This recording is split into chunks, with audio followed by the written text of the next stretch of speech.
every moment of your life, energy is moving around you. From the warmth of the sun to the spin of your ceiling fan, from your heartbeat to the charge in your phone. But what if I told you?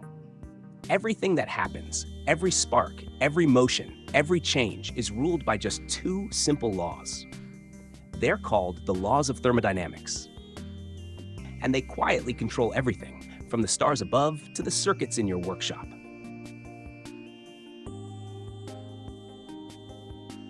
Energy can't be created or destroyed. The first law of thermodynamics says one thing: you can't create energy from nothing.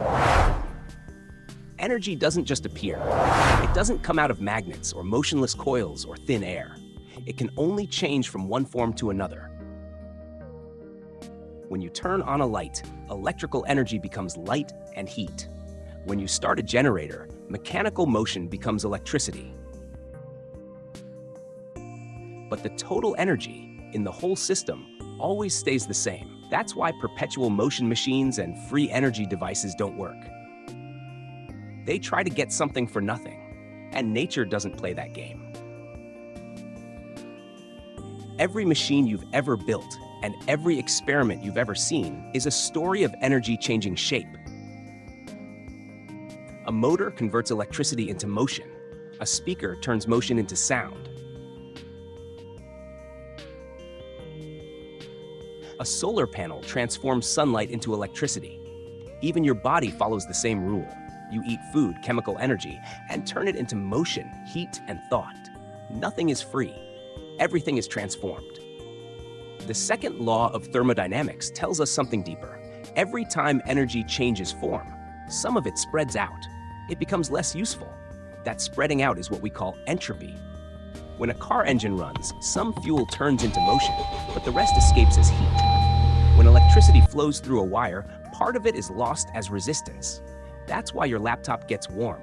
That's why every battery eventually runs down. The universe is slowly, quietly evening itself out. Entropy explains why everything ages, fades, and slows down. A hot cup of coffee cools to room temperature. A stretched rubber band goes slack. A battery left on a shelf eventually drains. Nature's direction is always the same. From order to disorder, from energy you can use to energy that's spread too thin to capture. It's not decay, it's balance. These laws don't just rule your workshop, they rule the entire universe. The same principles that make your motor warm up also power the stars. Stars shine because they're slowly using up their fuel, turning mass into light and spreading energy across space. And one day, even they will cool down. Energy will keep spreading until everything reaches the same calm, quiet temperature. That's entropy's final act. First law says, energy can't be created or destroyed. The second law says, every time you use it, you lose some. Together, they remind us that everything has a cost and every spark has a story. If you understand these two rules, you understand how the universe really works.